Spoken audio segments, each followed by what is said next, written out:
graphing sine function. So, ganito yung itsura ng graph ng sine function, guys.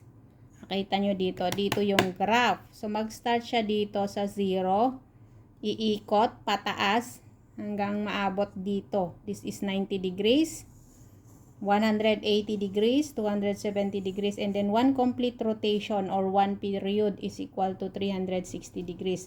But of course, we will use radians here. Guys, i-convert natin ito into radians. So, na-convert ko na. This is 2 pi. Yung isang ikot, 2 pi. This is pi over 2 radians.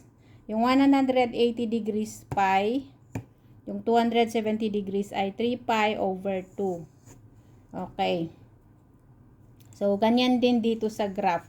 So, usually, ang ginagamit talaga ay radians. Nilagay ko lang yan na degrees para mas maintindihan. Kasi yung pi over 2, hindi natin masyadong naiintindihan yan. Pero, yung 90 degrees at saka pi over 2, parehas lang po yan. Yung pi at saka 180 degrees, parehas lang din po yan. Magkaiba lang yan ng unit. Okay, so nag-start siya dito sa 0, pataas siya ng 90. Nandito yung 90, guys, oh. 'Di ba? 90 pagpunta mo dito. So dito siya. Okay? Dito yung amplitude niya, 1. So dito ka dapat maglagay ng point. So from 0 pag ganyan. So ang range niya is negative 1 to positive 1. So the amplitude is ayan, 1. Okay, papunta dito, pababa. Dito, pababa. So, 180 degrees. And then, from 180 degrees or pi, pababa ulit. So, pababa ka ulit dito. Saan mo ilalagay yung point? Dito sa negative 1. Okay, di ba? Siya. Tapos, pataas ka ng 2 pi or 360 degrees. 2 pi yan. This is 3 pi over 2. O, ganyan lang, kasimple. So, pag nakita mong ganyan, pag yung graph nag-start sa 0, tapos pataas sa ganyan, tapos 1 yung amplitude niya, ay, sine graph na yan. So, yan. Pag ganyan lang. Kung continuous yung ikot niya, pag ganyan lang yan. So, 1 period or 1 ikot is 2 pi. So, kapag nakadalawang period ka, ibig sabihin, 4 pi na yon. Okay? Very simple, right? So, halimbawa naman, hindi binigay sa'yo yung radian. So, alam mo na kung paano i-compute. So, ganito lang. For example, ito, 45 degrees.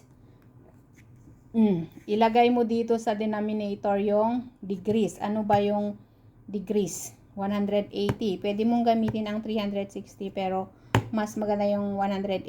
Kaya ito yung usually na ginagamit sa books.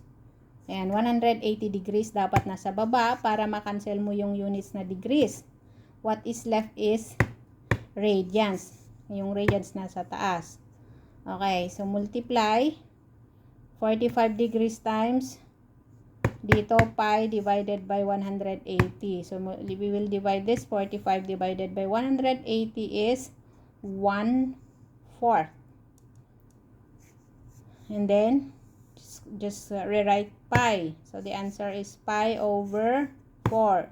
Kung gusto mo ng decimal, edi mag-decimal ka para kung mano-mano ka na mag-graph. Pero kung ganito lang laman, especially pag gumagamit ka man ng Desmos, ganyan na lang. So, ayan, paano siya i-graph? Ayan, so 45 degrees, yung pi over 4, nandito naman siya, 90. Yung kalahati ng 90 is 45. So, alam mong nandito na yan, kahit hindi mo yan i-measure. So, mag-project ka lang pataas hanggang ma-meet mo yung dito. Ayan. So, eto. Dito. Nandito yung point. Diba? Kung gusto mo pa 30, dito rin. Okay. So, gusto mong tanungin, paano naman makuha yung X? Halimbawa, hindi ka nag-draw ng ganyan. So, hindi mo alam kung saan ka mag-stop. Diba? Mag-project ka pataas. Hindi mo alam kung saan ka mag-stop. Anong gagawin mo? So, eto. Itong pi over 4, kunin mo lang yung sign. Halimbawa, itong 90. Ano yung sign ng 90? What is na sign 90? O, dito, 1. So, ayan yung 1. What is sine 45? Okay, compute natin. Sine 45 equals square root of 2 over 2. So, ayan. Yung sine 45 equals square root of 2 over 2. So, kunin mo yung decimal niya. This is less than 1. Diba? Nasa baba na siya. Kung gusto mo yung exact location. Okay, pag kinompute natin sa calculator, this is 0.707.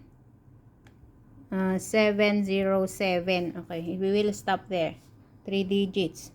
So, ang value dito is 0.707. Ganyan. Paano naman dito? 30 degrees. Ano yung 30 degrees? Ulit. In radians, you have to compute. So, following this formula again, guys, pag ito 30 degrees, halimbawa, 30 degrees yan. Kapag degrees ang given, so, in radians, this is pi over 6. Following this conversion fractions. Okay, 5 over 6. Nasaan yung 5 over 6? So, nandito siya malapit dito sa 45 or sa pi over 4. Pi over 6. So, ano yon? Ano yung vertical value niya? Okay, kunin mo lang yung sine. Alam mong this is sine 30, di ba? So, sine 30. So, 1/2. 1/2, that is 0.5. Okay, so nandito sa gitna. 0.5, alam mong gitna yan kasi 1 yan, di ba? 0.5. So kapag halimbawa wala wala itong na to, so hindi mo alam kung saan ka mag-stop.